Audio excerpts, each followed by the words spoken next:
Obrigado, pastor, professor Germano. Agradecer aos meus colegas que estão presentes. Professor doutor Levi Bastos, professor doutor Nelson Célio, professora Célia, diretor do qual já mencionamos, os nossos colegas, os alunos, aqueles que são efetivamente meus alunos na sala de aula e também alguns que não são, os quais eu não tive o privilégio de poder ainda trabalhar com vocês, colegas, temos pessoas que não são alunas da casa, mas nos são hoje muito caras porque estão presentes, estão prestigiando essa semana teológica. Deus possa abençoá-los em Cristo Jesus.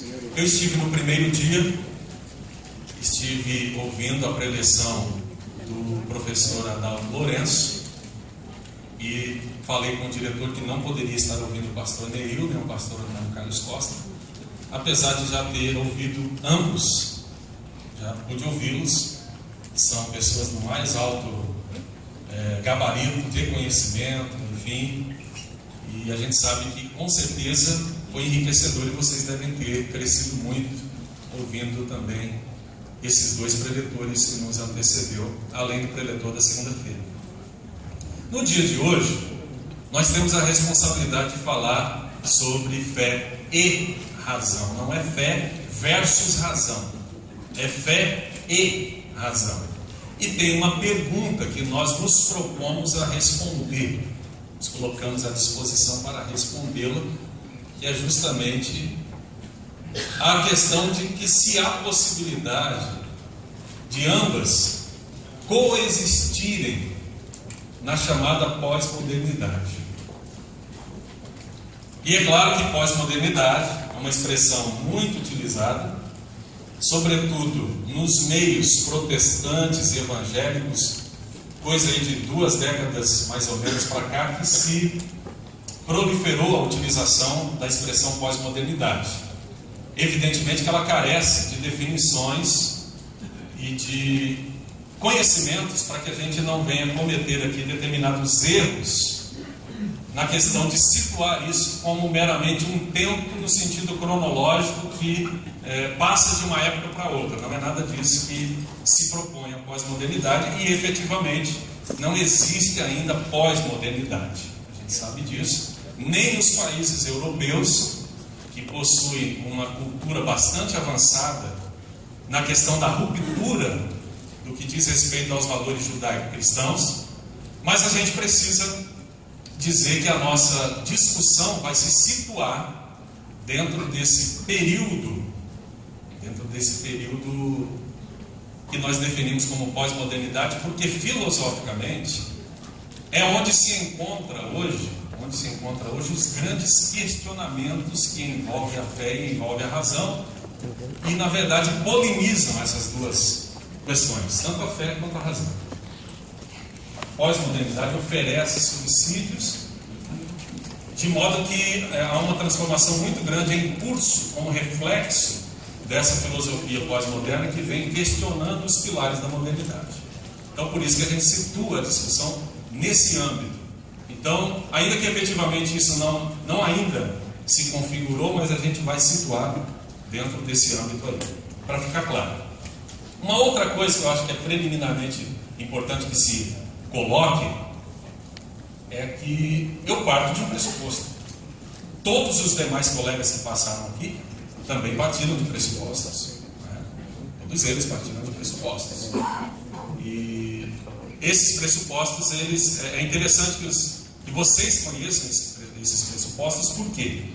Porque há um risco muito grande, quando a gente não conhece, de fazer determinados questionamentos ou ficar com determinadas dúvidas, porque nós estamos partindo de um outro paradigma. Eu quero até voltar aqui, fazer uma digressão, fazendo uma menção do professor Leonardo, professor mestre Leonardo, esqueci que estava ali atrás do professor Nelson, meu amigo professor Isdas também, mestre, e chegou. Então quero mencioná-los também, meus colegas que me prestigiam nessa noite com as suas presenças. E, então, no que diz respeito a pressupostos, eu não estou partindo de um pressuposto da modernidade. tá? Nem dos valores da modernidade. Eu já parto de um pressuposto dos valores pós-modernos para fazer as reflexões que faço aqui nessa noite. Então, isso precisa ficar claro para que não haja nenhuma espécie de não entendimento a respeito disso. Uma outra questão que eu acho interessante ressaltar agora de início é o fato de que, obviamente, eu utilizo determinados autores, né? Eu me utilizo de determinados autores e esses autores, por sua vez, seguem uma linha filosófica. Então, se eu utilizasse outros autores, eu chegaria certamente a outras conclusões. Então, isso precisa ficar claro. Porque você, de repente, pode pensar, não, mas ele deveria ter dito isso ou aquilo, caminhado para esse caminho. Mas ele não caminhou. Por que eu não caminhei? Porque eu não estou utilizando, de repente, os autores que você espera ou esperava que eu viesse a ter utilizado. Então, no que diz respeito, obrigado, meus irmãos, no que diz respeito à questão bíblica, não estou usando, sinceramente, nenhuma espécie de método, nem histórico crítico, nem o histórico gramatical. Estou utilizando um método extremamente simplista de se ler a Bíblia, o método do povão.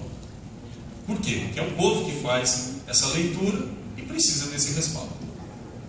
E o povo tem, né, um entendimento de que a Bíblia tem respaldo científico. Nós temos uma segurança a esse respeito. Que a Bíblia tem respaldo científico, ou seja, eu não estou crendo num livro que é obsoleto ou que venha a ser ultrapassado. Eu estou crendo num livro que tem atualidade, porque ele foi ditado por Deus e então eu posso ter toda a segurança possível disso. Esse é o pressuposto da igreja como um todo, sobretudo a igreja evangélica pentecostal, da qual eu sou parte, né, da qual sou proveniente.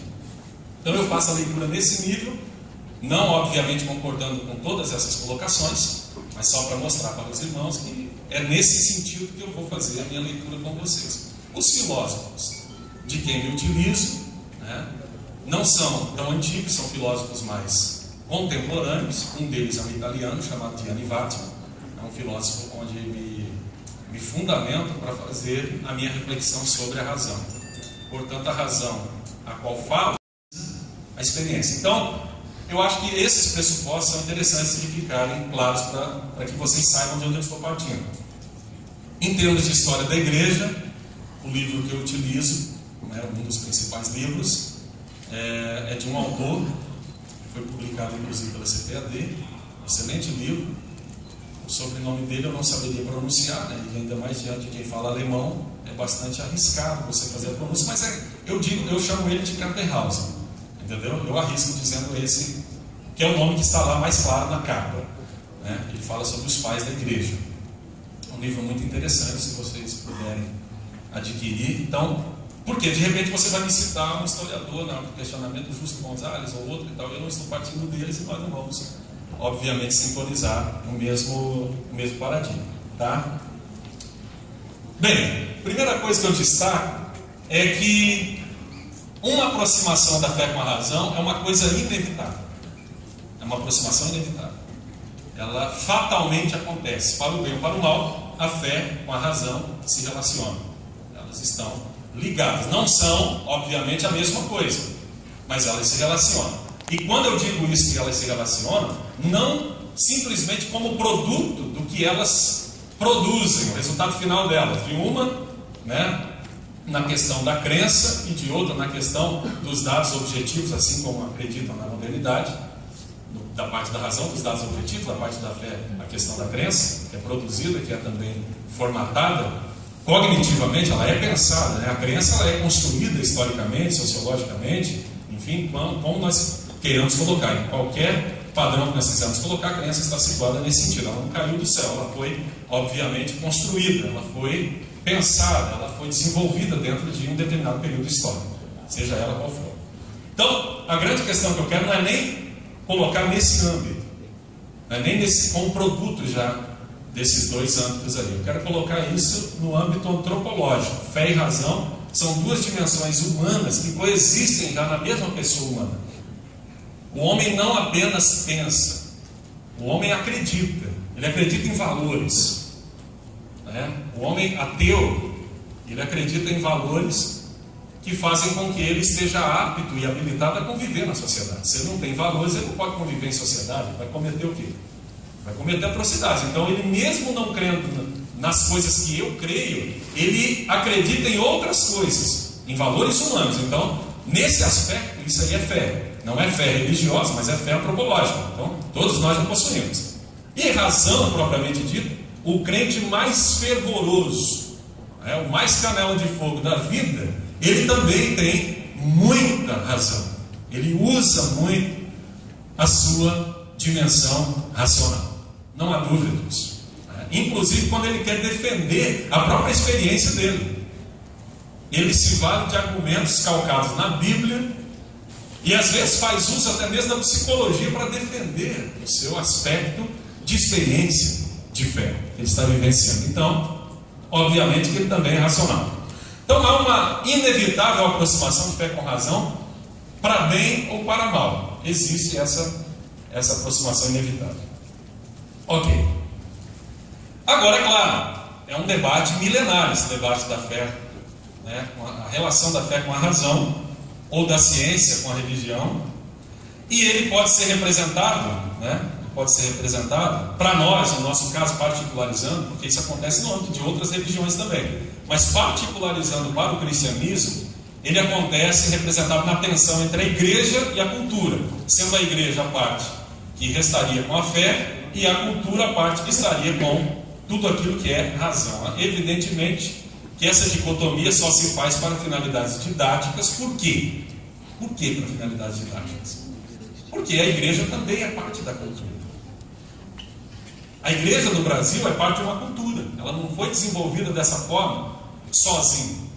Ela tem herança europeia, ela tem herança escandinava, ela tem herança estadunidense, ela tem várias heranças, e aí tem a herança brasileira, certo? Tem a herança africana. Então essa igreja é uma igreja de muitas tonalidades, uma igreja multicultural no seu sentido mais profundo que você pensar, humanamente falando. Essa igreja ela tem essa marca.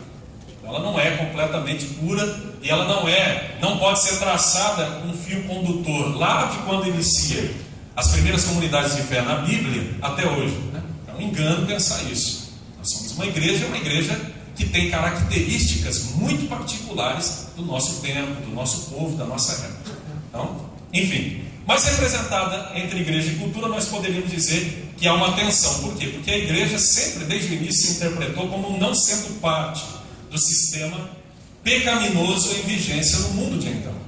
Não sendo parte desse sistema pecaminoso, o que ela faz? Ela cria um sistema paralelo. E esse sistema paralelo, ele vive uma tensão. Por quê? Porque há momentos em que incorpora-se valores que a cultura como um todo desenvolve, e em outros momentos esses valores são rechaçados. E há no desenvolvimento histórico, obviamente falando já de questão do segundo século, terceiro século, quarto século, né? Ou seja, há muito e muito tempo atrás, houve um período que a igreja teve o poder de influenciar a cultura. Como é que isso foi? Como é que isso se fez? Como é que isso se deu? Quais foram os valores que nós herdamos no período em que a igreja teve o poder de domínio, né? Que se estendeu por muito tempo?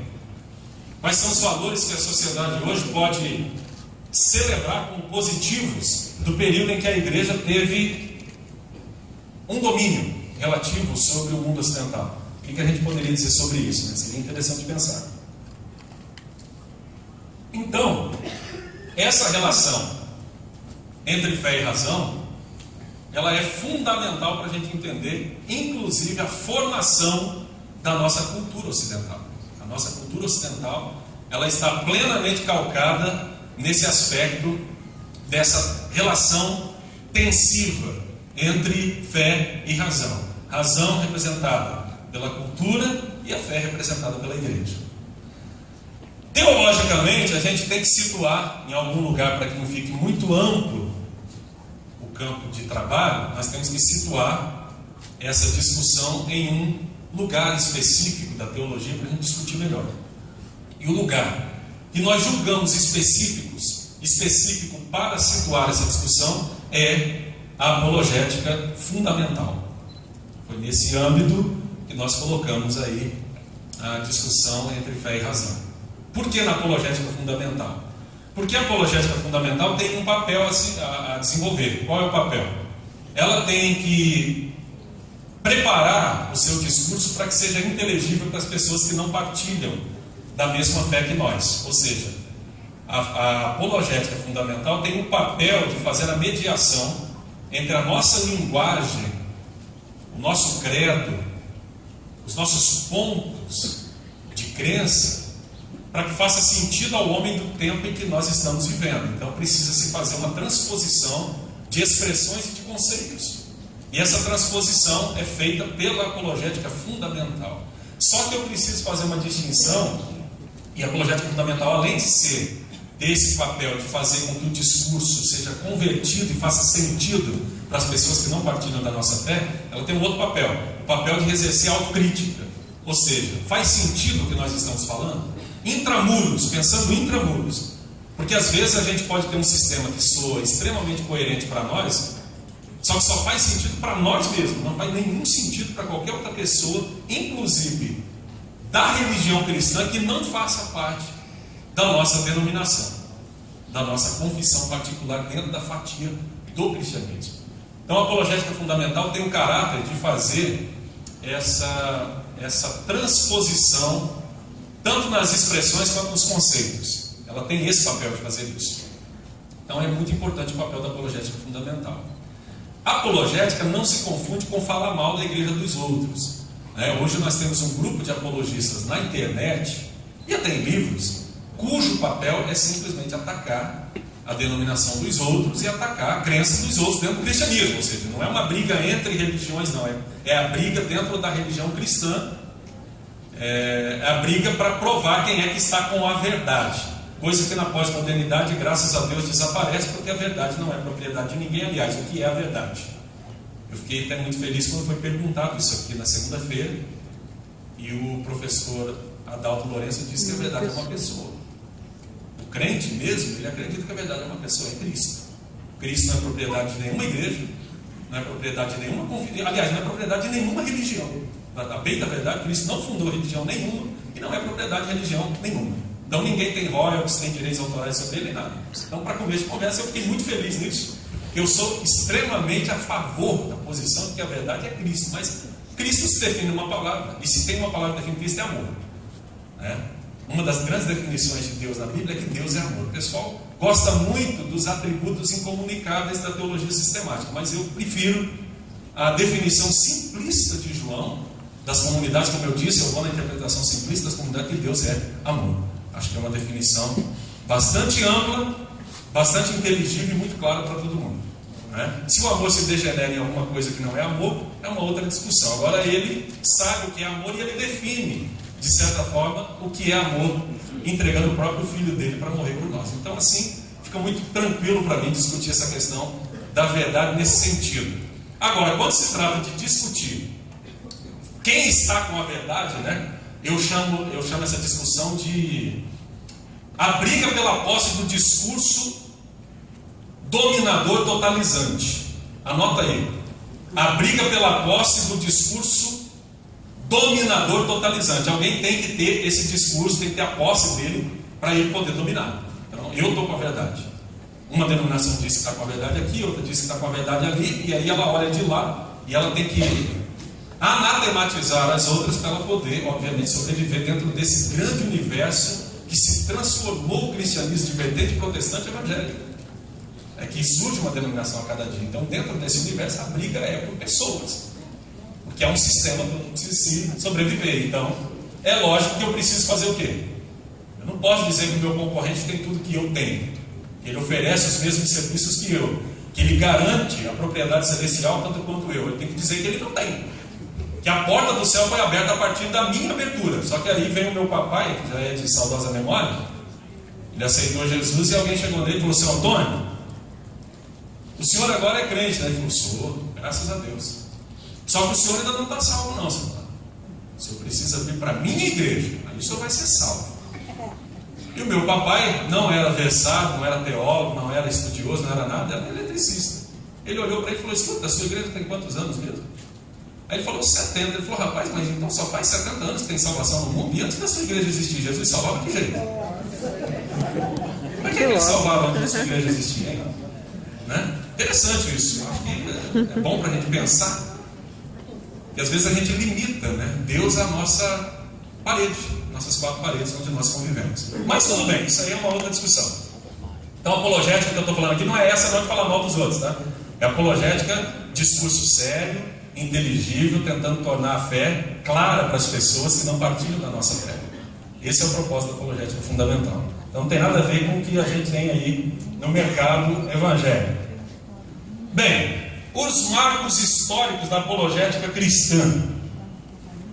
Comumente se usa, né, a primeira epístola de Pedro, capítulo 3, versículo 15, que trata sobre a questão da defesa, né, que há aí a palavra até apologia, para falar da defesa da fé. E eu não vou, obviamente, trabalhar isso aqui, porque não há esse propósito, não vou mexer com isso, mas só ler aqui para vocês relembrarem. Antes, santificai a Cristo como Senhor em vosso coração, estando sempre preparados para responder a todo aquele que vos pedir razão da esperança que há em vós. Então você saber responder o porquê você crê no que é que você crê. Esse era o pedido de Pedro. Então há uma discussão do que tipo de perseguição que havia. Depende do tempo que a gente situa a autoria do texto. Entre os anos 50 e 60 depois de Cristo, entre os anos 70 e 90, então vai diferir, porque vai depender para ver quem era o imperador, etc. Não é o nosso caso aqui, nós não vamos nem gastar tempo falando sobre isso. O fato é que havia algum tipo de hostilidade, que alguns defendem que era perseguição interna por parte do judaísmo, diante dos novos personagens que surgiam no horizonte da sociedade, que eram os do caminho, seguidores do Evangelho desse Cristo. E também há um pensamento que era uma perseguição mais globalizada, mais política. Enfim, não vamos discutir sobre isso. Mas havia uma perseguição e uma espécie de sentimento de estrangeirismo por parte de quem estava padecendo isso, dos que aceitam a fé. Então ele recomenda que haja resignação e alegria no sofrimento, e ele também pede que haja reconhecimento da soberania divina sobre a nossa vida, visando produzir nas pessoas que criticavam os seguidores de Jesus uma agradável surpresa em quem acusavam eles. Acusavam de várias coisas, entre elas havia sim algumas acusações bem graves. A primeira é que eles eram antropófagos, pelo fato de se falar do sangue de Jesus e do corpo de Jesus, da carne de Jesus. Eu dizia que eles bebiam sangue e comiam carne lá. Claro, a gente sabe que é simbólico, está falando da celebração da ceia, não existia isso. Mas só que para quem ouvia de fora a linguagem sempre foi um problema, porque a linguagem tenta fazer o quê? Ela tenta exemplificar o que a gente está experimentando no nível da experiência, do símbolo. E a linguagem é sempre capenga, ela é sempre pequena e ela nunca dá conta de reproduzir fielmente isso. Ela sempre vai ser inadequada. A gente tem que falar, mas quando a gente fala, a gente enreda a teologia, enreda o mistério na linguagem. E depois de enredar na linguagem, a gente fica preso achando que não pode mais sair dessa linguagem. Ou seja, se usar uma outra linguagem para falar da mesma coisa, não pode.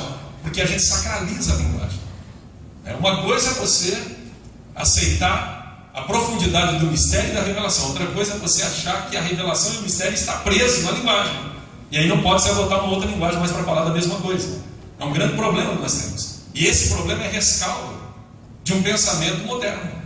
De um pensamento em que não há possibilidade de se relativizar alguma coisa para que aquela mensagem, o conceito sobrevive, e não a linguagem fria, a expressão fria e única. Mas enfim, a ideia era produzir nas pessoas que perseguiam uma agradável surpresa. Eles iriam pensar assim: poxa, a gente pensava mal desse pessoal, mas não é nada disso, eles são pessoas bobas.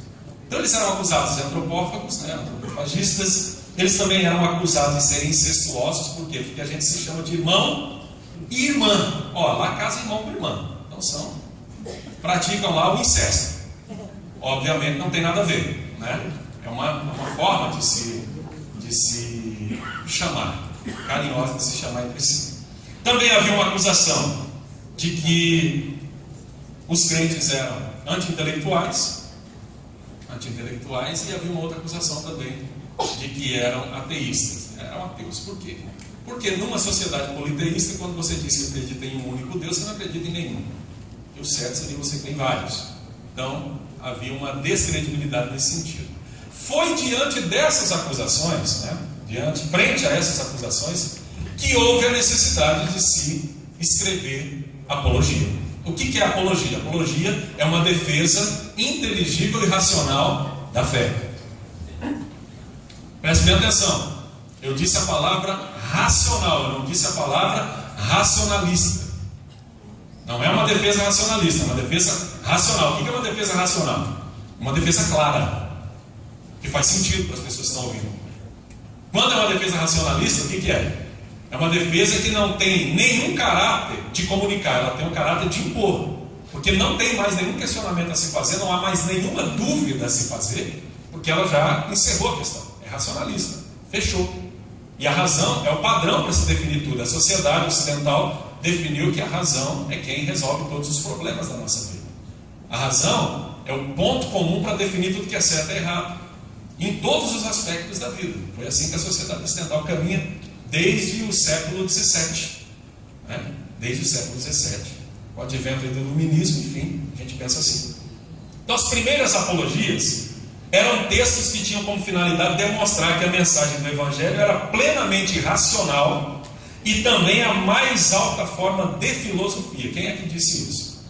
Tem um autor de um dicionário de filosofia, é Nicola Baiano, ele fala sobre isso. Dicionário da Martins Fontes, dicionário de filosofia. Então ele dá essa definição. A mensagem do Evangelho era a mais alta forma de filosofia. A apologia foi escrita com esse sentido, de demonstrar a superioridade do Evangelho em relação à filosofia grega, em relação a todos os pensamentos que pululavam ali a partir do segundo século, nós estamos falando do ano 150 da nossa era. Essas apologias eram escritas para pessoas não crentes, eram escritas para imperadores, por exemplo, para ilustres conselheiros e ministros do Império Romano. Eram escritas para desmistificar essas acusações que eu acabei de expor para vocês. Então, como elas eram escritas para esses ilustres homens, essas pessoas ilustres da sociedade, e a maioria deles não leu, obviamente, esse material acabou caindo na mão dos seguidores do caminho, dos crentes. Os crentes leram e entenderam esse material como o quê? Como produto pronto e acabado daquilo que eles acreditavam. E esse produto foi preparado, obviamente, eu estou fazendo aqui uma sumarização muito grande desse processo, estou aqui explicando minúcias algumas para vocês. Estou falando aqui de minúcias, estou colocando de maneira muito panorâmica, muito rápida para a gente pensar em cobrir o conteúdo que tem aqui para cobrir. Esse material era feito de que forma? Enquanto a igreja se manteve no âmbito dos judeus, as implicações eram provar que aquele homem, aquele judeu chamado Jesus, era o Cristo que os judeus esperavam. Então, qual que era o trabalho que era feito? A transposição que era feita de Jesus era simplesmente adequando as profecias do Antigo Testamento com a pessoa que se apresentara naquela época, no início da nossa era. Então era simplesmente fazer essa adequação, mostrando que o que os profetas profetizaram coadunava-se com a pessoa que se apresentara na sociedade israelita naquele período. O grande drama deles era justamente a esperança messiânica com tons extremamente políticos. Quem aborda essa questão, vários autores abordam, mas um dos autores que vocês podem ter acesso, que aborda isso de maneira muito clara, é o Oscar Cullmann, na sua Cristologia, no Novo Testamento, um livro de fácil acesso, você pode adquirir, pode ter, pode ler. Eu estou dando as fontes por quê? Porque para você entender que eu não produzi essas informações. Elas foram, obviamente, consultadas em determinados materiais. De repente você consulta um outro, o outro tem uma outra perspectiva. Por isso que eu digo, todas as pessoas que expõem uma determinada perspectiva, não expõem uma perspectiva absoluta, que há várias possibilidades. Há a possibilidade do contraditório, a possibilidade da divergência. Isso é normal e natural na sociedade. E é bom que haja isso, inclusive. Se todo mundo gostar de verde ou gostar de vinho, o mundo está acabado. Entendeu? Lógico que os gostos são diferentes, tanto quanto as pessoas são. E isso marca a gente em todas as áreas, tá? Inclusive na área religiosa. Você pertence à igreja que cabe no seu perfil e que você gosta. Você está lá justamente por isso, porque é uma identificação. Evidentemente que muita gente fica reclamando e tal, mas apesar disso fica. Então, o que acontece é o seguinte: essas apologias tinham esse caráter porque foram escritas por gregos. Não, a pregação do evangelho saiu do mundo judaico. E para se fazer a transposição, quando se pregou para esses gregos e eles aceitaram a palavra do evangelho e eles começaram por sua vez a pregar, eles precisavam, para falar no nível das pessoas com quem eles iam falar, eles precisavam de uma mediação cultural, que é o problema da linguagem. Para fazer a mediação cultural, eles não escolheram outra coisa, não sei o quê, a filosofia grega. Para se escolher a filosofia grega, o que se fez? A visão de divindade que a sociedade daquele tempo possuía foi a visão que eles utilizaram para fazer, obviamente, a compatibilização com o Deus que eles pregavam. Ou seja, eles não tinham uma visão judaica de divindade, eles tinham uma visão politeísta, mitológica grega. Para se fazer o diálogo com eles, precisou tomar esse paradigma como ponto de partida para se fazer uma adequação à mensagem que eles estavam pregando no Evangelho, e aí sim fazer sentido para esses homens agora que estavam recebendo essa mensagem. Então, ou seja, houve, não com nenhum propósito escuso, não com nenhum propósito, olha, eu vou escrever isso aqui porque daqui 20 séculos vai ter um bando de gente que vai ficar enganado pensando que Deus é uma coisa e Deus é outra, que eu escrevi isso aqui. Não foi isso, ele escreveu para pessoas do seu tempo. Só que como aquilo caiu na boca do povão, que o povão tomou ciência daquele material, passou a ler, passou a reproduzir, passou a transmitir um para os outros, e então ficou-se entre os seguidores do caminho a visão de Deus de diversas formas, com características e tonalidades gregas. Isso é um fato hoje conhecido em qualquer livro de teologia que tem um caráter honesto. Ele reconhece isso, que há essa transposição com a finalidade de comunicar a mensagem do Evangelho, mas que se cristalizou tomando conta da nossa formação teológica, de forma que hoje nós temos uma teologia muito platonizada, né, bastante proveniente de Platão, né, sobretudo do neoplatonismo, do período aí do segundo século, terceiro século em diante, que, claro, o neoplatonismo já vem antes disso. Ele até havia perdido força como ideologia cultural, mas havia pessoas que eram neoplatonistas, como Orígenes, como Clemente, como Justino, que haviam se convertido e eram declaradamente seguidores de Platão, sem nenhuma restrição, e eles não abriram mão desse processo filosófico de mentalidade cultural para poder aceitar o Evangelho, porque não havia nenhuma restrição nesse sentido, inclusive. Então, eles, quando aceitaram, o que eles entenderam? A filosofia é a mais alta forma de saber, é a ciência da época. Então, o Evangelho é uma coisa tão boa que ele só pode ser o quê? A mais alta forma de filosofia. Então se fundiu a mensagem do Evangelho, o querigma, a pregação, ou os querigmas, como o James Dunn gosta, se fundiu isso aí com a filosofia grega. E houve toda essa, no início, houve toda essa polifonia, para usar a expressão, né, do momento, de teologias que surgiram. E teologia, inclusive, não é produto do cristão. É claro que hoje, quando você fala em teologia, todo mundo pensa no cristianismo, porque o cristianismo foi quem, na verdade, incorporou em seu seio o processo do fazer teológico para transmitir os seus conhecimentos, os seus saberes. Foi o cristianismo quem adotou esse processo para si. E hoje, quando se fala em teologia, não se pensa em teologia de qualquer outra religião, apesar de ter, a não ser da religião cristã. Agora, o que era teologia inicialmente? Teologia nada mais era do que a fala sobre a divindade.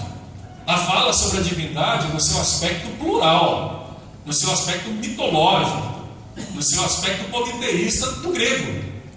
Os primeiros teólogos são gregos que não são cristãos, que estão falando das divindades gregas. Por isso que eles são teólogos, eles falam da divindade. Quando o exercício teológico veio para cá, para o lado do cristianismo, ele veio também com essas características de falar sobre Deus. E falar sobre Deus é sempre uma tarefa bastante difícil. Por quê? Porque o que nós sabemos de Deus, nós só sabemos por uma coisa chamada experiência. Ou não? O que se fala sobre Deus no Antigo Testamento é com base em quê? A experiência de Abraão, a experiência de Moisés, né? As epifanias que nós vemos acontecer, com a expressão de Miceia, as hierofanias que nós vemos também, são elas que vão configurar para a gente as imagens de Deus que são formadas. Não é verdade? Quando Jesus vem, ele traz uma imagem plena de Deus na expressão do escritor aos Hebreus, ou da escritora, né? Se discute bastante que talvez o nome não apareça porque foi uma mulher que escreveu e as mulheres não eram nem contadas entre as pessoas na sociedade de Israel. Então, imagina. Alguém tem algum problema se for uma escritora, autora de Hebreus? As irmãs têm algum problema com isso? Não acho. Não, né? Os irmãos têm algum problema? Tem um problema. Então, inclusive, eu não tenho nenhum problema com isso. Pode ser, ou Priscila, ou quem for, porque ela tinha muito conhecimento, tanto que estava ensinando a Paulo, né? Chamou um camarada doutor da igreja para ensinar um pregador louco, você imagina. Então tinha muita bagagem. Eu não tenho nenhum problema se for, fico feliz, contente, até porque eu sou marido de mulher, pai de mulher e filho de mulher, neto de mulher também. Porque o verdadeiro machista é quem gosta de macho. Vocês sabem disso, a cara é tão machista que ele gosta de macho. Então eu realmente não tenho problema nenhum com mulher, entendeu? Não sou uma mulherengo, obviamente, mas eu gosto de mulher. Sou casado com uma, sou pai de outra, neto de outra, filho de outra, então eu gosto muito de mulher, obviamente. E tenho um respeito profundo por mulheres, por tudo que elas representam, inclusive quando os apóstolos, as nossas marmanjas estavam lá com medo, escondidos, elas foram lá, não sei com que coragem para remover pedra que tinha, não sei quantos rios, etc. Imagina a cabeça e a coragem das mulheres. Eu admiro mulher por todas essas questões. Então veja bem, Jesus Cristo planifica isso. Só que a imagem de Jesus Cristo é lida até hoje através da filosofia grega. Então Jesus Cristo continua grego para a gente. Não é visto uma plenitude como a Bíblia nos apresenta, até porque o que é a plenitude? A gente não tem definição do que seja plenitude. O que é a plenitude? Plenitude em relação ao quê?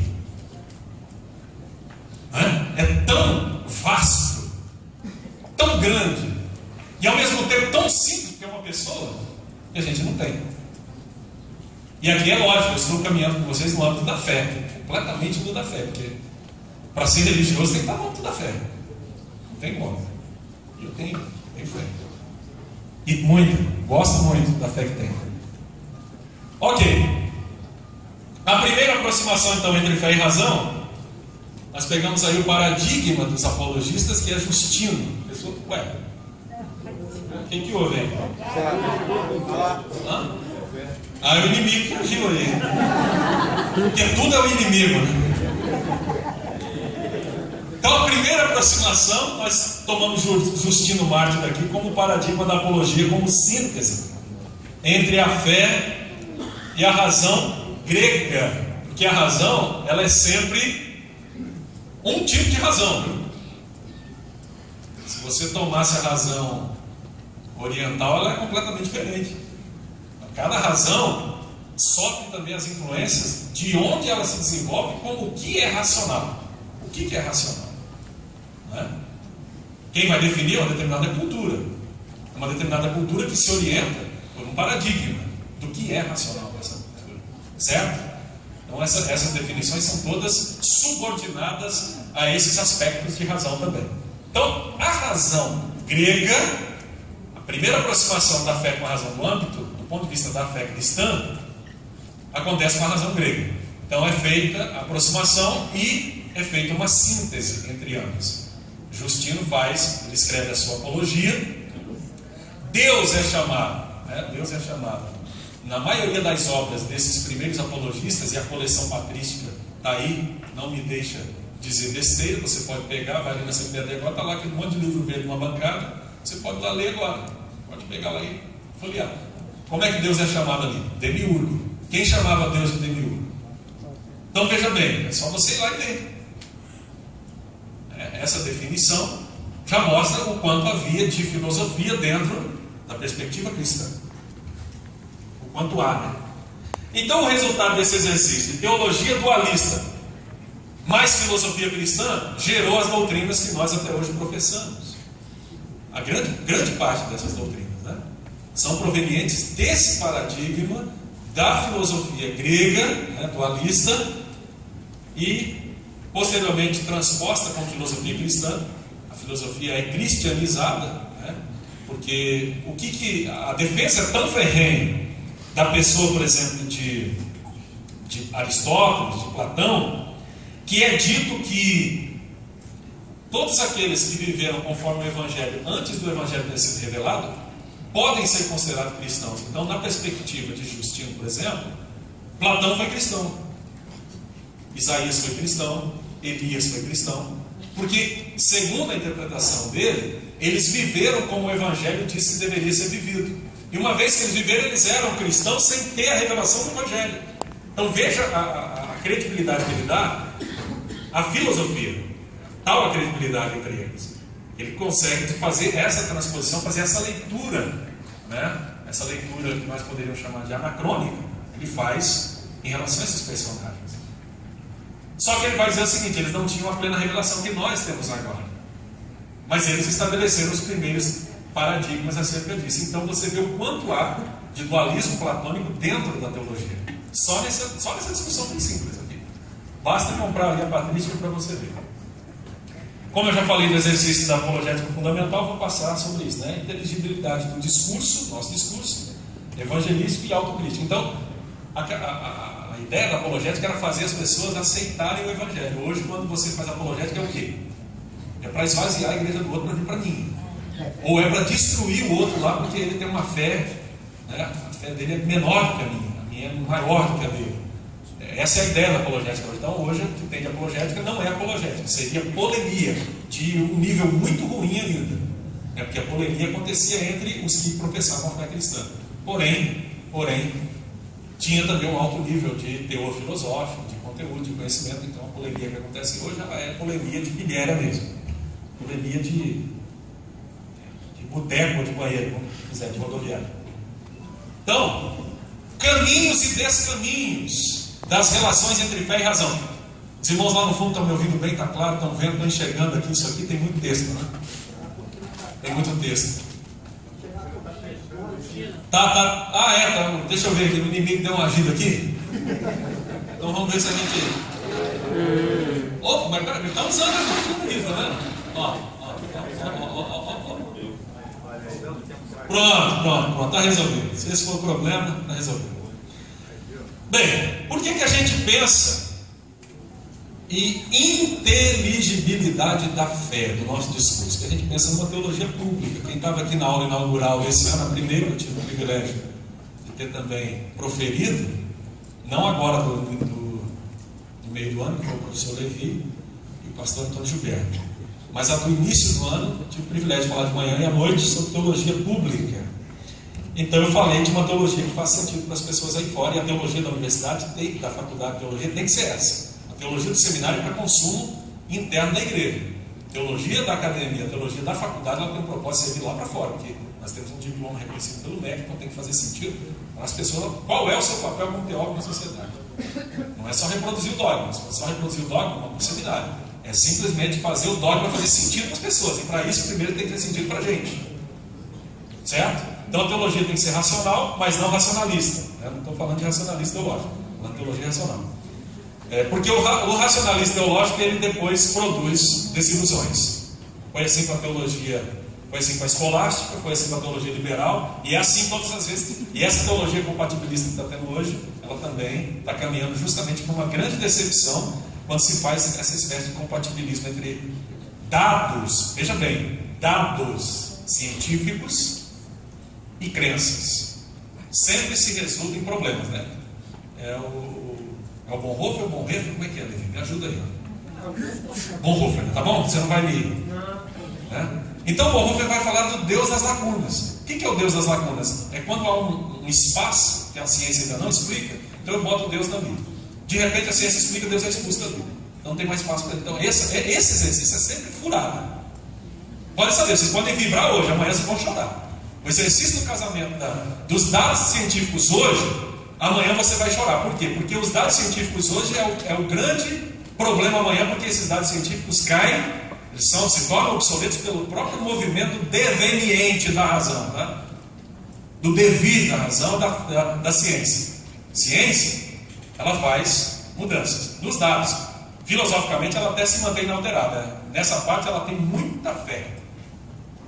Ciência tem dogmas também. O Marcelo Gleiser, inclusive eu tive o privilégio de conhecer, é daqui do Brasil, só que dá aula nos Estados Unidos há muitos anos já.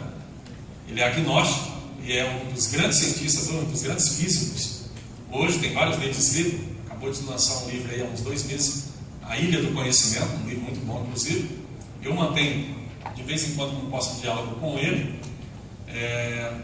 Ele fala exatamente sobre isso na sua coluna da Folha de São Paulo. No último domingo, ele escreve aos domingos na Folha, dá para você acessar online. Ele falou sobre a fé dos cientistas. Ele diz que tem coisas que são dogmáticas e o cientista não abre mão. Mesmo com toda a produção de dados contrariando aqueles pressupostos filosóficos, o cientista não abre mão. O cara não crê em Deus, vai crer naquilo. Então, assim, fé não é privilégio religioso. Fé é coisa antropológica. Agora, a fé extremamente religiosa, ou sumariamente religiosa, ou especificamente religiosa, ela é, obviamente, produto de uma experiência religiosa, para quem assim acredita, ou da repetição de um credo para quem também assim acredita. A fé pode ser uma ou outra dessas coisas. Só que é religiosa. Agora, a fé é antropológica. O cientista partilha, o agnóstico partilha, o ateu, todos nós temos fé em alguma coisa, porque a gente se dirige para aquilo que a gente não enxerga, inclusive para a construção de um mundo melhor, ou até para a construção de um mundo pior. Eu digo que o mundo vai piorar e eu digo isso pela fé. Eu não sei. São projeções que se faz para amanhã, mas não sabe se configura. Então, no âmbito da fé, todos nós nos movemos.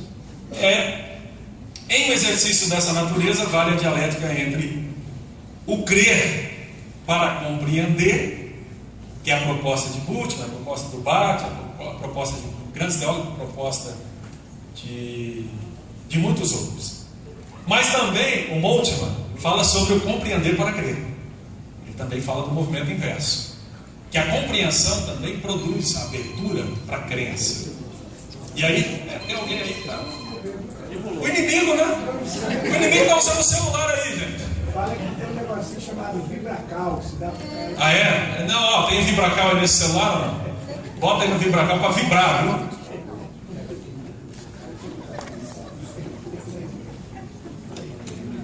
Estou preocupado com vocês, que eu estou indo rápido aqui, uma metralhadora. E eu não sei se vocês estão acompanhando. Alguém pode dizer amém aí? Amém. Não, estão mesmo acompanhando. Não é concordando comigo não, mas acompanhando o raciocínio, entendendo? Eu não estou falando pedindo a mente concordar comigo não. É só amém para entender se vocês estão entendendo. Só entendendo. Tem que ouvir. Não, mas eu estou preocupado com isso. Muita informação. Então, as 3 atitudes que marcam os caminhos e descaminhos da fé com a razão, das relações entre fé e razão, podem ser colocadas entre 3 palavras: equiparação, subserviência e superioridade. Nós temos esses 3 momentos que marcam os caminhos e descaminhos. Uma hora a fé se equipara com a razão. Outra hora a fé se torna subserviente à razão. Outra hora a fé se torna superior à razão. O contrário também é verdadeiro. Uma hora a razão está equiparada com a fé. Outra hora a razão está subserviente à fé. Outra hora a razão está superior à fé. Ou seja, esses momentos oscilam. Por que oscilam? Porque depende de quem está no poder. Se é crente, já sabe para onde vai a fé. Se não é, já sabe para onde vai a fé também. Depende de uma questão política, sumamente política e cultural. O movimento que sobe e desce entre ambas é isso. Simples assim. Bem, primeiro eu vou abordar a equiparação e também a superioridade da fé com a razão na antiguidade. A equiparação entre fé e razão, colocada primeiramente como problema teológico pela Escola Catequética de Alexandria, transformou-se no problema central da escolástica. Obviamente não dá para trabalhar isso, porque é um período histórico muito amplo e nós levaríamos aqui um tempo enorme para poder ver isso, mesmo porque na questão escolástica nós não temos uma escolástica única, como nunca existiu um judaísmo único, nem lá no passado, e nunca existiu um cristianismo único. Então são vários tipos de escolástica, não vai dar para abordar, mas há uma escolástica, né, com a ideia de se fazer a equiparação daquilo que era racional com aquilo que era crença, para mostrar que a crença realmente fazia todo sentido do ponto de vista racional. E isso se transformou no problema central da escolástica, né? Esse problema da escola catequética de Alexandria foi incorporado pela escolástica e deu um prosseguimento a isso. Discutindo isso, se adensou no período medieval como um todo.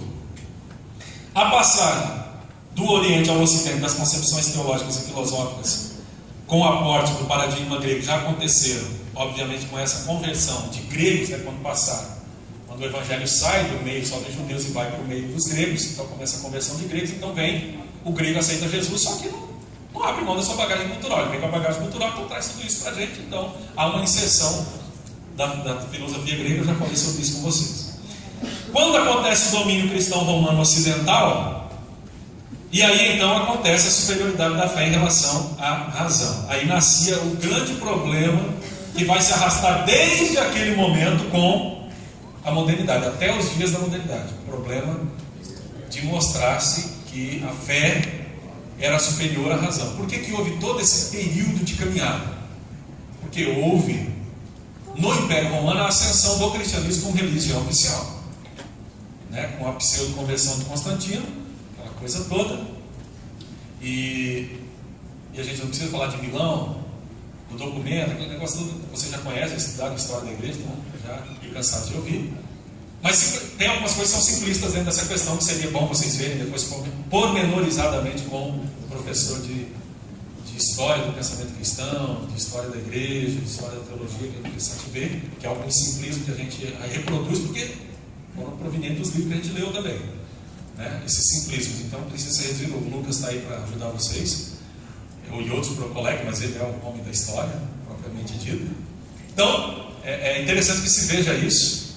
Só que esse problema que vai se arrastar até a modernidade, ele vai porque tem a ascensão do cristianismo no Império Romano, e a igreja adquire um poder muito grande no mundo ocidental, e esse poder se arrasta até o século XVI, o século XVI, quando acontece o que nós chamamos de reforma protestante, culminando no dia 31 de outubro, amanhã inclusive é o dia, né, do aniversário. Só que é claro que a reforma protestante é uma coisa muito mais complexa do que isso que a gente celebra. Não houve uma reforma, houve reformas, né, todos sabem disso. Houve todos os pré-reformadores que fizeram questão, e o Lutero não brigou apenas por uma questão bíblica e boa, não. Teve uma questão política envolvida, etc. Enfim, então se a gente fosse descambar para isso, seria um problema. E eu cometi o pecado de fazer isso na Alemanha e passei de lá linchado. Entendeu? E olha que eu não falo alemão, estava sendo traduzido, então não sei, obviamente, o que o tradutor disse, o Lutero que eu disse, foi isso aqui que eu falei, mas eu cometi esse pecado lá, né? Quase saí linchado da Alemanha. Então, é um problema, A gente que se pronuncia muito comete esses problemas aí. Esse problema vai se arrastar até o início vai se arrastar até a modernidade, porque na modernidade muda-se o paradigma todinho, né?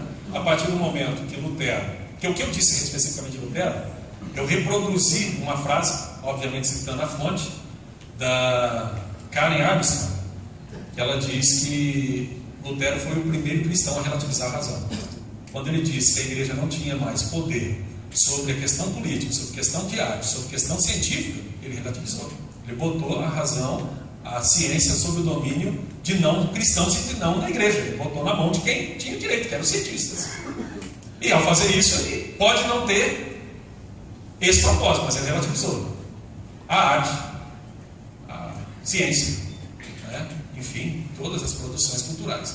Enfim, teve lá para bem ou para mal tudo que foi feito. Eu acho que foi mais para bem do que para mal. O mundo que nós temos gerido, o resultado é isso aí. Bem, e isso vai se prolongar e vai se agudizar na modernidade, essa briga toda. Agora nós passamos ao ponto da subserviência da razão em relação à fé e à virada moderna, né? Mais próximo àquilo que nós estamos falando.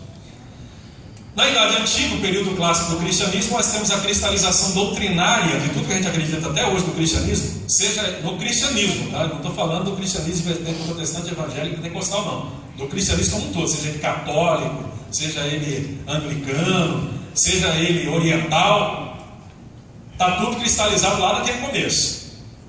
Claro que o mundo ocidental tem uma diferença muito grande pela questão dos concílios, né? Que eles chamam de concílios ecumênicos. Eu acho que isso é uma pronúncia errada, porque antes não havia nada para ter ecumenismo, era todo mundo uma igreja praticamente só havia essa diferença da oriental e da ocidental, mas não havia toda essa diversidade hoje, né, para a gente poder chamar de ecumênico. Eu não sei muito, depois depois você me corrige aí se está certo esse negócio, eu não acho que é uma expressão muito correta. Do ponto de vista geográfico, tudo bem, mas não do ponto de vista ideológico, nem igual hoje, a briga pelo nicho de mercado, não. Não era isso. Então, a cristalização doutrinária com os pais da igreja aconteceu ali com os apologistas gregos, que eram, na verdade, filósofos, eles não eram teólogos. Não tinha academia nenhuma de teologia ainda aberta, né, reconhecida pelo MEC, nem PUC, nem FAECAT, nem nada, nem o seminário presbiteriano. Nem o Mackenzie, nem nada. Tinha o quê? Tinha os filósofos. Então, esses homens, na verdade, não eram teólogos, eram filósofos. Eram teólogos do ponto de vista da teologia grega mesmo, né, de falar das divindades gregas. Era isso que eles eram. O Agostinho aí é um dos personagens principais, né? E nós temos como chamado de último dos antigos e primeiro dos modernos, que vai aparecer numa fronteira da história muito importante, é um gigante intelectual, que tem toda uma bagagem cultural, filosófica e experiência, inclusive, né? Quem leu Confissões sabe muito bem que Agostinho foi um grande namorador, e aí ele tinha um problema sério com esse negócio do sexo, esse negócio da carne, essa coisa toda aqui, né? Porque quando a pessoa incide muito no erro, ela bate bastante naquele erro, e na verdade é porque ela tem problema com aquilo, não é porque aquilo é tão ruim assim, mas é porque ela tem muito problema com aquilo, e aí é fato que ela começa a proibir todo mundo, entendeu? O cara tem problema com a gula, então ele diz que ninguém pode comer, tem que todo mundo virar faquilo. Então essa é a ideia, o cara proíbe aquilo que ele incide. Isso é um fato, você pode observar isso de maneira muito clara. Isso é coisa de psicologia de pastor, traquejo de pastor de muitos anos de igreja, você começa a pegar essas coisas. Então, o Agostinho defendia a fé como condição básica para se conhecer. Eu destacaria esse ponto dele, um ponto decisivo das implicações que nós tivemos com a modernidade. Ou seja, para você ter conhecimento, você tem que ser um homem de fé. Fé cristã, não é fé antropológica, não, como uma abertura para o desconhecido. É fé cristã, você tinha que ser cristão para conhecer. Na Idade Média nós temos os pais latinos, né, os doutores eclesiásticos, e aí sim, aí já surgem os teólogos propriamente ditos, né, aí nós já temos os teólogos propriamente ditos. E aqui eu vou mostrar os 3 períodos aí da escolástica rapidamente para vocês. Eu tenho só 20 minutos. Né? Dos séculos 9 a 11, nós temos aí a harmonia entre fé e razão, que é a equiparação, a compatibilidade. 30 minutos, né? Vocês aguentam ainda 30 minutos? Séculos 12 a 14, nós temos a colaboração entre fé e razão, sendo a primeira, né, sendo a fé considerada superior à razão, superioridade da fé. E no século 14 em diante, nós temos um contraste explícito entre fé e razão. Por quê? Porque vai haver a subserviência da razão em relação à fé. A razão agora é subserviente à fé. Porque aqui no século 14, o que a gente tem? Nós temos um domínio muito forte, né, da igreja romana. Então ela está dominando muito fortemente e tem toda essa guerra com os pré-reformadores que vai culminar no desenlace completo no dia 31 de outubro. Então, desse período medieval e escolástico, destaca-se Tomás de Aquino, que é responsável por uma síntese, né, uma adequação do pensamento aristotélico, que seria a razão, com a teologia, que é a fé. A Suma Teológica de Aristóteles, aliás, de Tomás de Aquino, é uma obra fenomenal, né? Monumental, que vale a pena a gente possuir para conhecer, porque o que a gente professa, muito do que a gente professa, está ligado à produção de Aquino, né? De Tomás de Aquino. Também está ligado, tanto a Agostinho quanto a Aquino. E Tomás de Aquino, ele inclusive parte do princípio de que ele rompe completamente com o pensamento, hoje inclusive reformado, porque ele vai dizer que o intelecto não sofreu os efeitos do pecado original, da queda. Que o pecado original é definido muito bem por Agostinho, né? Todos conhecem a briga dele com Pelágio. Pelágio desce o ralo da história como herege, Agostinho é colocado na categoria de santo, por isso que diz Santo Agostinho. Então, do duelo entre eles, Pelágio sofreu solução de continuidade, Agostinho foi alçado à posição de santo. Então veja bem, se quem estava errado estava certo, aí vocês têm que ir estudando teologia. Estudando teologia. Agora, veja bem, Tomás de Aquino, ele é aristotélico, antes de ser cristão, né? É bastante aristotélico, então ele faz algumas compatibilizações bastante fortes. Na verdade, a transformação do motor imóvel de Aristóteles, como sendo Deus, foi um trabalho que foi feito pelos filósofos do islamismo. Eles fizeram esse trabalho primeiro, fizeram essa transposição. Mas depois Tomás de Aquino faz isso de maneira muito perfeita, né? Um autor imóvel de Aristóteles é transformado no Deus dos cristãos por Tomás de Aquino. E as qualidades de Deus ficaram aí, como uma delas como sendo impassibilidade. Eu não sei como é que faz com Oséias nessa parada, né? A gente vê um Deus ali completamente desorientado e apaixonado por uma prostituta. É isso que Oséias mostra de maneira muito clara no seu símbolo ali. Agora, no Aristóteles ele não sofre nenhum problema, está impassível, o autor imóvel, move tudo, mas não é movido por nada. Então, o pessoal que crê que ora e Deus se move, tem um problema sério aí com o Deus de Aristóteles, né? É o Deus, inclusive, que é ensinado em grandes teologias sistemáticas hoje. Grandes teologias sistemáticas hoje ensinam o Deus de Aristóteles, não o Deus da Bíblia. E nesse ponto eu vou me aliar com Blaise Pascal, quando ele diz que, né, logo no início dos seus pensamentos, que ele fala sobre o Deus, mas o Deus dos profetas da Bíblia, não o Deus dos filósofos. Então eu também acredito não no Deus dos filósofos, eu acredito nos deuses dos profetas da Bíblia. E esse é apaixonado, esse tem problema, dificuldade, tem uma série de coisas que mostra que ele se relaciona verdadeiramente com a gente, não é um simulacro de relacionamento, é uma relação de verdade. Então essa harmonia entre fé e razão proporcionada por Tomás de Aquino acabou sofrendo um duro golpe quando se começou a questionar a necessidade da fé cristã para a aquisição do saber. A navalha de Ockham. Guilherme. Então ele vem e diz, não, olha, está cheio de gente aí que não acredita em nada do que a gente acredita, e está produzindo grandes coisas, grandes obras, escrevendo grandes poemas, escrevendo grandes tratados filosóficos. Como é que vocês me dizem um negócio desse? É preciso ter a fé cristã para produzir? Quer dizer, furou. Naquele momento de domínio, estava tranquilo isso aí, mas depois esse negócio se mostrou extremamente frágil, porque não, tem pessoas aí, e aí é lógico, a fé reformada vai chamar de graça comum, né? Vai chamar essa possibilidade, a teologia reformada vai chamar essa possibilidade, acho que, eu não sei, acho que foi via Abraham Kuyper que falou isso, né? Foi Calvino mesmo que falou? Abraham Kuyper também reproduz isso da graça comum, né? Da ideia de que você, a pessoa não é crente, mas ela partilha de conhecimentos também que Deus proporcionou, porque senão o mundo viraria um caos, e graças a Deus por isso. Quer dizer, é um fato óbvio, Calvino teologizou isso, mas isso é um fato óbvio que você observa olho nu. As pessoas não partilham da fé cristã, e aliás, muitos cientistas hoje não partilham. Os grandes cientistas do passado também eram crentes, só que também não eram crentes como nós somos, tá? A maioria era deísta, não cria no mesmo Deus que você acredita, não, essa visão é que nós temos de Deus. Principalmente Deus como Newton entre eles, era deísta. Então assim, preciso se ressaltar essas questões também. A gente, quando vai fazer apologética, mas fulano era crente, ele era crente, mas não crente igual eu. Para ficar bem claro isso, né? Era um crente sem Deus intervista, intervencionista, essa coisa toda. Então, tem que fazer jus à história, não pegar os personagens lá e transformar numa coisa que nós temos hoje. Descobriu-se então que não era preciso ser cristão para ter conhecimento, né? Como a igreja detinha poder temporal, não demorou para que ela infligisse a força o que era ou não racional. Ela passou a definir, não. O cara vai dizer que para mim o que é que ele acredita, que é racional ou não. Se ele disser que é uma coisa que diverge do dogma, a gente vai fazer ele calar. Com o quê? Bota ele na fogueira. Lá ele fica quietinho. Então todo e qualquer tipo de saber que não se coadunava com o que o magistério entendia ser racional, acabava censurado. Copérnico e Galileu são apenas dois casos muito famosos que mostram a polarização aí. Ok. O questionamento então de Guilherme acerca das verdades da fé e verdade da razão demonstrou que tratava-se de questões diferentes, não necessariamente conciliáveis. Verdades da fé é para quem cria, verdades da razão não precisava necessariamente crer em nada de fé cristã. E a interpelação do Guilherme de Ockham finalizou o período medieval, autoritário, pois proporcionou a libertação e a independência da ciência e da filosofia. Ele proporcionou isso. Então, quando os ateus hoje xingam a gente precisava conhecer a história para dizer para eles, olha, o direito de vocês serem ateus foi nós mesmos que demos.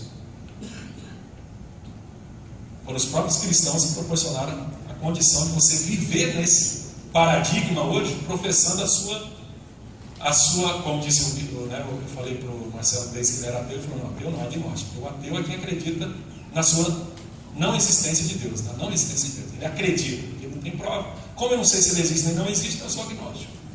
E nesse ponto eu acho bastante coerente, por quê? Porque para mim, como bom pentecostal, eu acredito na fé produzida a partir de uma experiência. Se ele não tem, ele não é obrigado a ter fé mesmo. Não tem experiência nenhuma. Bem, em síntese, a tesoura de Ockham era fruto também da crise medieval que foi deflagrada por 3 grandes acontecimentos: Renascença, Reforma Protestante e Revolução Científica. Assim nasceu o século das luzes, o iluminismo. Nós já estamos aqui agora, né?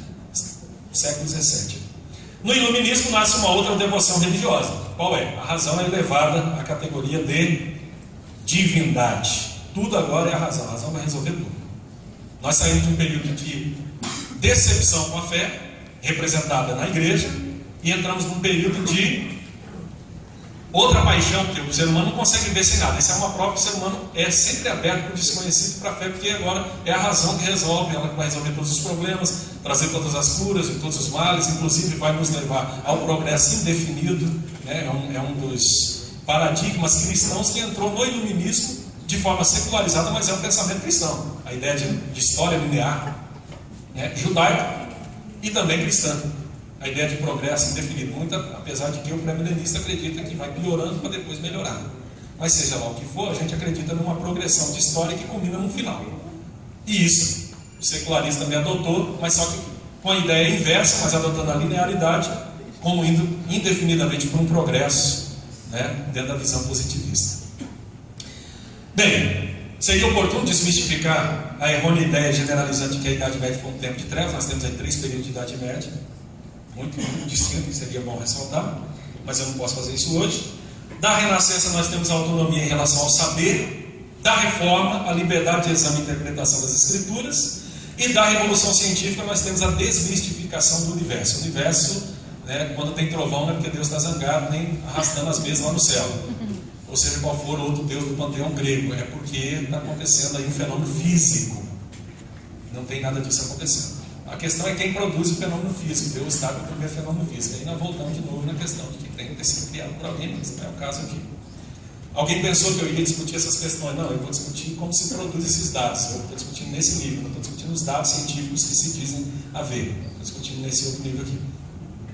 É o que a gente chama de epistemologia. Os 3 grandes acontecimentos que precederam a modernidade, né, a Renascença, a Reforma e a Revolução Científica, são todos, indistintamente ao mesmo tempo, fontes e produtos da secularização, isto é, da perda da influência da religião sobre as várias esferas da vida. E quem fez isso? Lutero. O Lutero que diz, não, a religião não tem, a igreja não tem que se meter nessas áreas. Então a secularização é produto da reforma, direto da reforma. Quando a gente fala, oh meu Deus, nós estamos secularizados, meu irmão, a secularização foi deflagrada por nós, por um dos nossos representantes lá atrás, obviamente que não com o propósito que aí está acontecendo, foi com esse propósito. Só que para se libertar do domínio de um único grupo, precisava se dar voz para os outros grupos. E se a gente pensar bem, para se manter isso, é preciso nós garantirmos isso ainda hoje. Eu não posso querer que o meu grupo tenha poder e voz, porque senão se transforma no que de novo? Em um outro domínio, uma outra ditadura. De todos os pontos de vista que você pensar. É isso aí. Assim nasce dessa discussão a razão ocidental, que foi uma nova fonte de inquestionabilidade e autoritarismo que reproduziu no âmbito científico o que antes havia rejeitado na esfera religiosa. Olha bem que contrassenso, a modernidade produz isso. Tudo aquilo que foi negado à religião, agora passou a ser, subiu ali, né? Agora passou a ser reproduzido pela razão. Ok.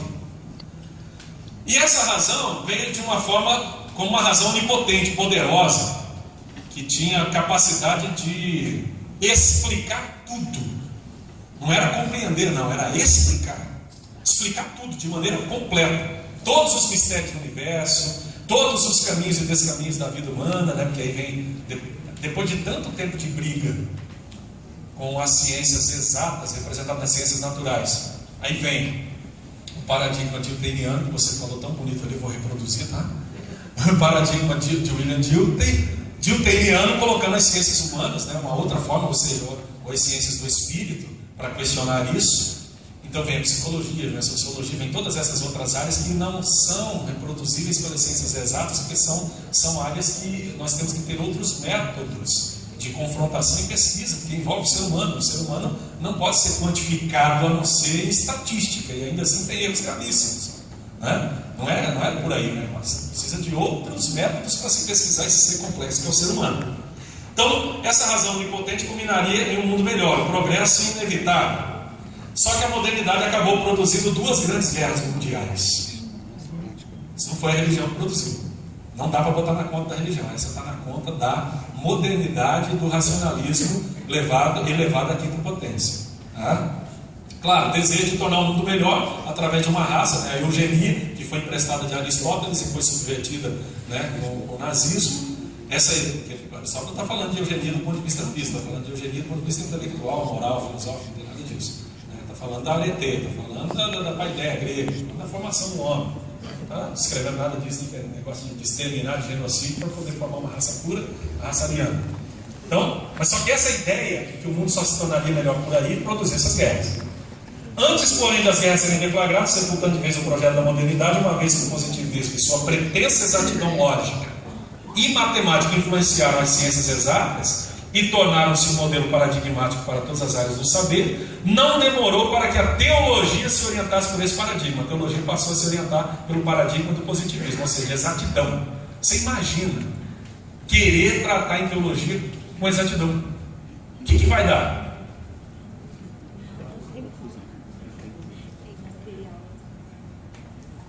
Né?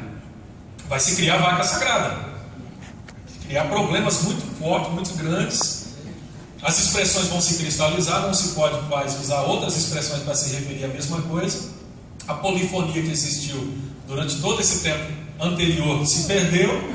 E agora, o que se fez? Quando a teologia se viu confrontada com a ideia de que o mundo de hoje não pode ser explicado da forma como a Bíblia explicou, não pode haver milagres como a Bíblia diz, então o milagre não existe. Não vamos acreditar mais em milagre. Um caminho, obviamente, extremamente perigoso, porque à luz do que estava sendo visto naquele momento, quis se interpretar retroativamente as coisas. E o mundo da Bíblia, lógico, obviamente, não é um mundo racionalista. Qualquer um sabe disso. Não é um mundo racionalista. Não existe racionalista nesse tempo. Não existe ciência nessa época. Do ponto de vista que nós conhecemos, como é que pode ser racionalista? E há problemas até hoje do ponto de vista da continuidade desses acontecimentos, dessas ocorrências, que é um problema, inclusive, enfrentado pelos pentecostais, que se veem interpelados para explicar suas experiências religiosas, porque se crê que essas experiências não são reproduzíveis hoje, não são vivenciáveis hoje. Quem acredita nisso tem o seu direito de acreditar. Eu, porém, não acredito. Acho que essas experiências não são propriedade minha, nem de nenhuma igreja, nem de ninguém, nem de nenhum grupo. E acredito que elas são extremamente passíveis de acontecer. E se desse o microfone aqui para cada um falar, que a maioria desse auditório aqui é de vertente de experiência religiosa pentecostal, e falar disso de maneira muito clara. Quem aqui já teve um problema, por exemplo, estava orando, pedindo a Deus, de repente um sinal, e chegou alguém que nunca você viu na sua vida e disse para você exatamente o que você tinha orado a Deus em particularmente? Alguém já teve essa experiência aqui? Levanta a mão para ver. Professores olhassem para trás, vão ver, quase todo mundo. E para vocês, essa palavra que essa pessoa falou foi de Deus ou do diabo? De Deus. Só que equivaler essa palavra à Bíblia, lógico, é um erro. Ninguém vai fazer isso, porque a Bíblia, a gente acredita que vale para todos nós. Ao passo que essa palavra foi dirigida especificamente para você, não para todo mundo. Uma experiência sua. Só que a Bíblia é feita de experiências também. Então, mas essa é uma outra discussão com o Leonardo lá na sala dele. Não vou discutir isso aqui. O professor Nelson também. Eu não vou entrar nesse caminho. Entendeu? Eu não sou dessa área. Só estou aqui pensando alto com vocês. Então, enquanto nos países europeus católicos o paradigma da modernidade provocou ainda mais cerceamento, né, eles endureceram, ficaram fundamentalistas, usando anacronicamente o termo.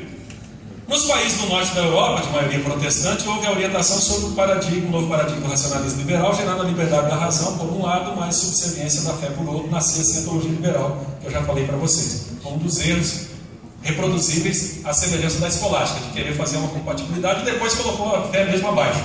Não tem explicação, né? Que é a ideia de querer entender coisa de fé com paradigma racionalista. Errado, coisa completamente errada. E vocês que falaram que eu era liberal agora, né? Viu? Tô olhando. Tá? Toma. Vocês não sabem de nada.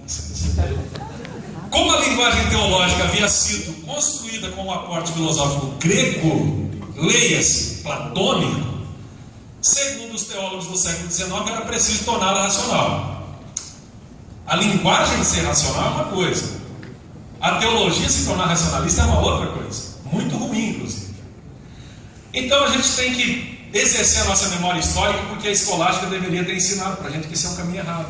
Senão tem que surgir outra ideia aí, contra a navalha, para cortar esse negócio. Está surgindo. É nesse contexto que nasce, em oposição ao liberalismo teológico, o fundamentalismo e a prática apologética como polêmica. Aí nasce essa apologética que hoje nós estamos vendo aí.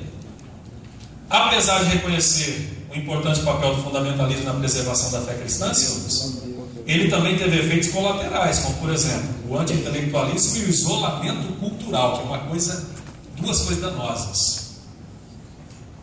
Certo? Muito danosas, produzidas pelo fundamentalismo. É um movimento, do início do século XIX, sobretudo estadunidense, e hoje nós temos acesso a esse material, a editora Hermes publica um livro sobre os fundamentos, sobre os livretos, se não me engano são 15, não sei, livretos, uma coisa assim. E dessa polêmica nasceu então uma nova dicotomia rotulante. Ou era-se uma pessoa de fé e retrógrada, ou racional e progressivo, ou progressista. Você tinha que estar num lado ou no outro. Para resolver essa questão, surge alguém no cenário, muito importante, que é Calbart.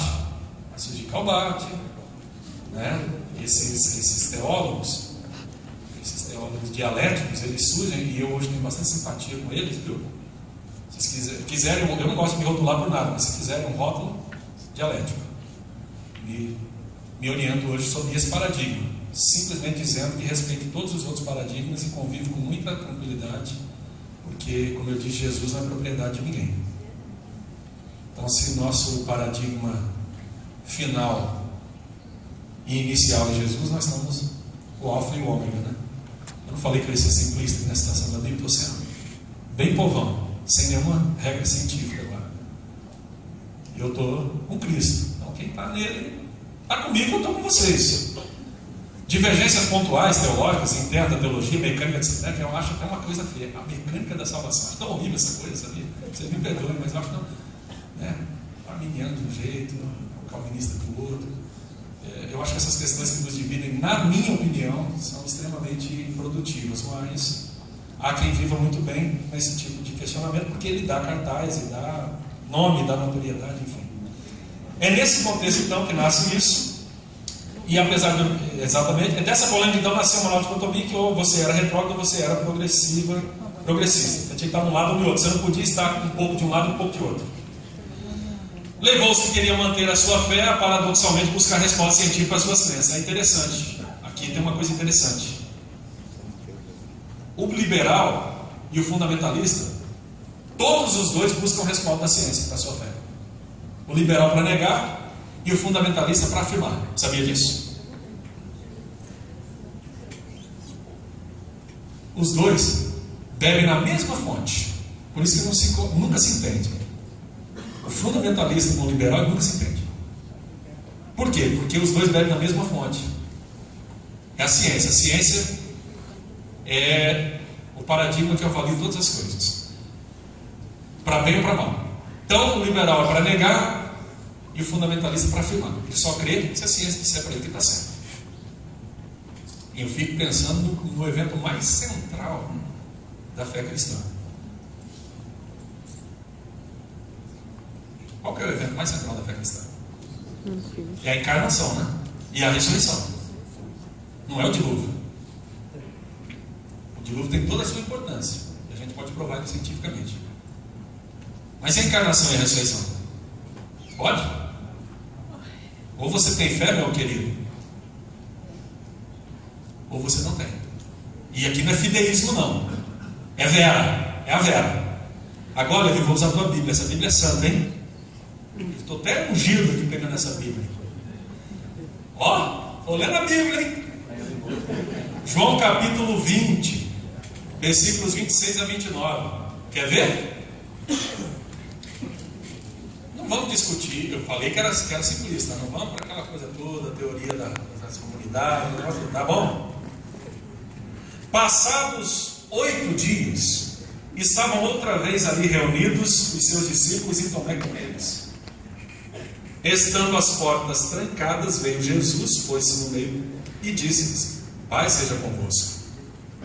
E logo disse a Tomé: Põe aqui o dedo e vê as minhas mãos. Chega também a mão e põe no meu lado. Não sejas incrédulo, mas crente. Respondeu-lhe Tomé: Senhor meu e Deus meu. Disse-lhe Jesus: Porque me viste, creste? Bem-aventurados os que não viram e creram. Aqui está a fé e a razão colocadas uma de frente para a outra. Tomé não precisava de fé para crer mais em Jesus, porque ele estava pegando. Aí você tem que ser louco, né? Se você está pegando isso aí, não acredito mesmo assim. Aí o Descartes falou: bem, eu posso duvidar de tudo, mas se eu existo para duvidar, eu tenho que crer que pelo menos eu existo. Se eu não acredito nisso, aí já era também.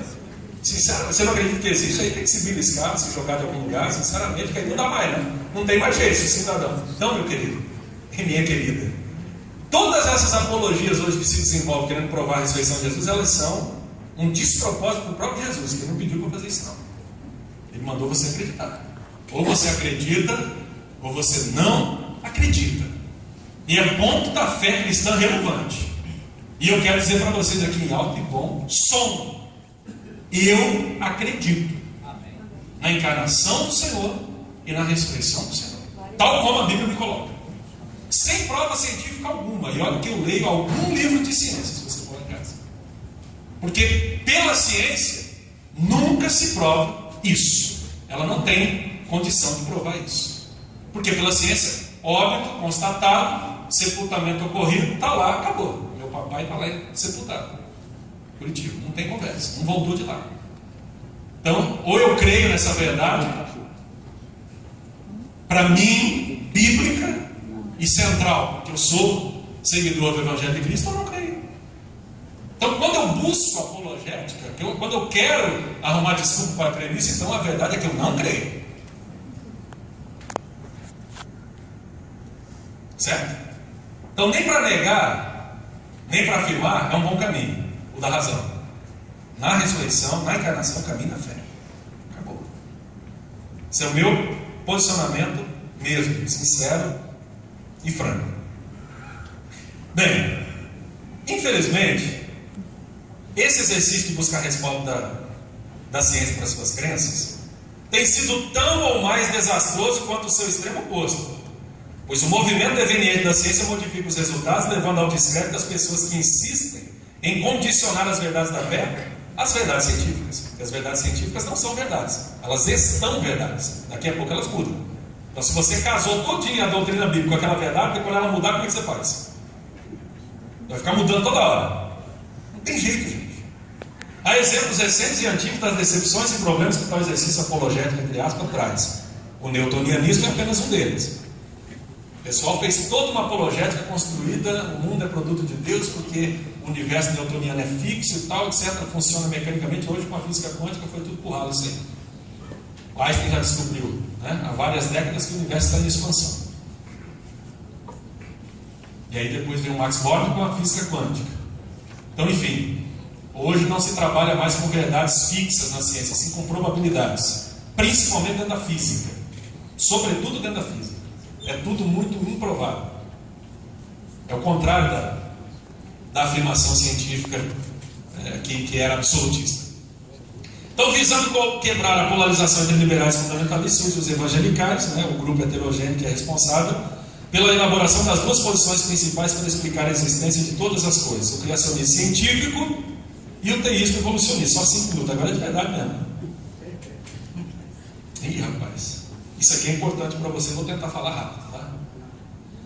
A partir do liberalismo e do fundamentalismo e do evangelicalismo, nós temos dois modelos principais de interação entre fé e razão: modelos em confronto e modelos de diálogo. Nos modelos em confronto, nós temos duas posturas apologéticas, dependendo da circunstância histórica: crítica, né, ou aceitação seletiva, quando a descoberta confirma o dado teológico ou bíblico. Tem essa posição aí. Quando confirma, a gente diz que essa ciência de Deus ela é boa, é a verdadeira ciência. Quando essa ciência descredibiliza o dado teológico ou bíblico, não, essa ciência é do diabo, é do inimigo, e nasceu no inferno. Então, quer dizer, eles selecionam o que eles querem da ciência para dizer que aquilo é científico, da Bíblia, que é próprio. Só que os outros dados que contrariam não são utilizados. Então, isso é desonestidade intelectual, no mínimo. Nos modelos de diálogo, há igualmente duas posturas. Primeiro, ciência e religião são convergentes, e ciência e religião são distintas, ficam em âmbitos separados. Nos modelos de diálogo, os que pertencem ao grupo de convergência subdividem-se em 3: os teístas evolucionistas, os proponentes do projeto inteligente em favor do criacionismo, o design inteligente, design, e os que ainda acreditam no paradigma moderno e afirmam que existem dois tipos de ciência: uma verdadeira, que prova, né, que Deus existe, e outra falsa, que nega Deus. Tem essa visão também. Nos modelos de diálogo, os que pertencem ao grupo de distinção rejeitam uma ideia de razão onipotente, tanto na ciência quanto na religião. Eu me situo aqui. Eu estou nesse modelo de diálogo. Tá? Vocês querem a definição, eu estou aí. A dissolução da razão é uma nova possibilidade para a fé. Agora vem aquilo que você queria fotografar em Curitiba. Aproveita. Os modelos das relações entre fé e razão. Vocês podem ler comigo aqui? Primeiro modelo. A fé acima da razão. Está lá no passado. Segundo, reformista. A fé contra a razão. Terceiro,